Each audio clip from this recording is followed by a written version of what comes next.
দেশ থেকে বিদেশ, খেলা থেকে বিনোদন, সব ধরনের খবর নিয়ে আমি মিঠু শুরু করছি নজরের দুনিয়া।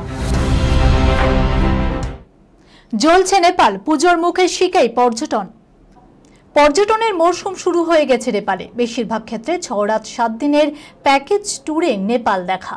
রবিবারও কেউ কেউ বুকিং করেছেন বেড়াতে যাওয়ার, কিন্তু এক রাতের ব্যবধান। মঙ্গলবার সকাল থেকে বুকিং বাতিলের হিড়িক।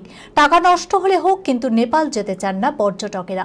বিক্ষোভের আগুনে জ্বলছে নেপাল, আর তারই আজ পর্যটকের ব্যবসায়। পশ্চিমবঙ্গ তো বটেই, গোটা দেশ থেকে বহু পর্যটক নেপালে বেড়াতে যায়।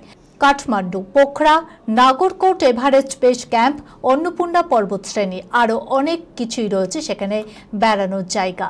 সেপ্টেম্বর থেকে ডিসেম্বরে মূলত বেড়ানোর জন্য আদর্শ সময় এখানে। তবে সারা বছরই পর্যটক ভিড় করেন নেপালে। নেপাল ট্যুরিজম বোর্ডের তথ্য বলছে, ভারত থেকে শুধু আগস্ট মাসেই 35,505 জন পর্যটক নেপাল বেড়াতে গিয়েছিলেন। তার আগের বছরের তুলনায় 40% বেশি। এদেশের অর্থনীতির একটা বড় মাধ্যম পর্যটন। কিন্তু সেই পুজোর মুখেই পর্যটনের কপাল পড়ল এভারেস্টের দেশের। ভারতীয় নাগরিকদের আপাতত নেপাল যেতে বারণ করল বিদেশ মন্ত্রক। Sunirnoy imaging centre private limited advance প্যাথোলজিতে thalassemia screening, large size biopsy setup সহ সমস্ত পরীক্ষা, echocardiography, fetal echocardiography, CT scan, CT guided FNAC, 4D USG guided FNAC, endoscopy, colonoscopy, uroflowmetry, spirometry, colour doppler, digital X ray, তাছাড়াও সমস্ত বিশেষজ্ঞ চিকিৎসকদের পরিষেবা একই ছাদের তলায় নিয়ে হাজির সুনির্ণয়।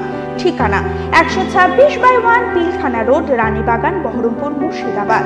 বিশদে জানতে যোগাযোগ করুন 8373049252, 7547900377। চিয়াচেনে সেনা ছাউনিতে আছড়ে পড়ল ভয়ঙ্কর তুষারধস, মৃত্যু 3 জওয়ানের। সিয়াচেনে ভারতীয় সেনার ছাউনিতে আছড়ে পড়ল ভয়ঙ্কর তুষারধস। মর্মান্তিক এই দুর্ঘটনায় এখনো পর্যন্ত 3 জন জওয়ানের মৃত্যুর খবর পাওয়া গিয়েছে। তাদের মধ্যে 2 জন অগ্নিবীর। ইতিমধ্যেই শুরু হয়েছে উদ্ধার কাজ। সেনা সূত্রে খবর, রবিবার বিকেলে সেনা শিবিরে আছড়ে পড়ে তুষারধস। ঝড়ের পাশাপাশি নামে ধসও। সেই রকমই একটি তুষারধসে চাপা পড়ে যায় বেশ কয়েকজন জওয়ান। খবর পেয়ে সেনার তরফে তড়িঘড়ি সেখানে পাঠানো হয় উদ্ধারকারী দল। মর্মান্তিক এই দুর্ঘটনায় মৃত্যু হয়েছে 3 জন জওয়ানের। উল্লেখ্য, হিমালয়ের কারাকোরাম রেঞ্জে 20,000 ফুট উঁচুতে রয়েছে সিয়াচেন হিমবাহ। এই অঞ্চলকে বিশ্বের সর্বোচ্চ যুদ্ধক্ষেত্র বলে ধরা হয়। তুষারধস বা পাথরধস এখানকার নিত্য নৈমিত্তিক ঘটনা। সিয়াচেনে তুষারধসের কবলে পড়ে সেনা মৃত্যুর ঘটনা আগেও একাধিকবার ঘটেছে। ডাকাতির পর পালানোর সময় বাইক গেল বিগড়ে। 80,000-এর লোভে 2 লাখের বাইক খোয়ালো ছিনতাইবাজরা। ছিনতাই করতে এসে লাভের বদলে বড় লোকসানই করে বসলো একদল ছিনতাইবাজ। 80,000 টাকা ছিনতাই করতে গিয়ে 2 লক্ষ টাকার বাইক খুইয়ে চম্পট দিতে হলো তাদের। সম্প্রতি এমনই এক ঘটনার সাক্ষী থাকলো ভোপালের অযোধ্যা নগর এলাকা। ঠিক কি হয়েছিল?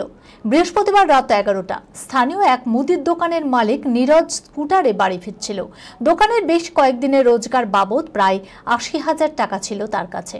এমন সময় একটি মোটর সাইকেলে 3 ছিনতাইবাজ নীরজের কাছ থেকে টাকার ব্যাগ ছিনতাইয়ের চেষ্টা করে।